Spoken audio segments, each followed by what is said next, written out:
بسم اللہ الرحمن الرحیم۔ حضرت بلال حبشی رضی اللہ تعالی عنہ مشہور صحابی ہیں جو مسجد نبوی کے ہمیشہ مؤذن رہے ہیں۔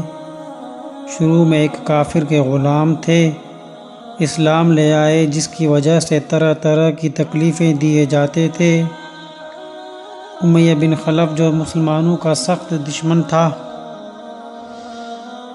ان کو سخت گرمی میں دوپہر کے وقت تپتی ہوئی ریت پر سیدھا لٹا کر ان کے سینے پر پتھر کی بڑی چٹان رکھ دیتا تھا تاکہ وہ حرکت نہ کر سکیں، اور کہتا تھا کہ اس حال میں مر جائیں اور زندگی چاہیں تو اسلام سے ہٹ جائیں، مگر اس حالت میں بھی احد احد کہتے تھے، یعنی معبود ایک اللہ ہے۔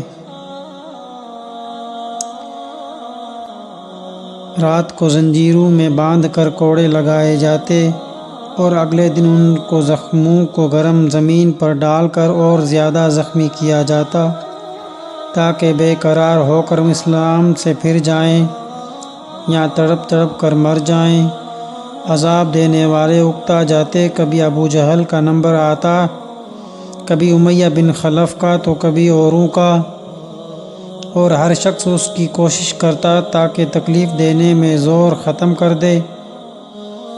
حضرت ابو بکر صدیق رضی اللہ تعالی عنہ نے اس حالت میں دیکھا تو ان کو خرید کر آزاد کروایا۔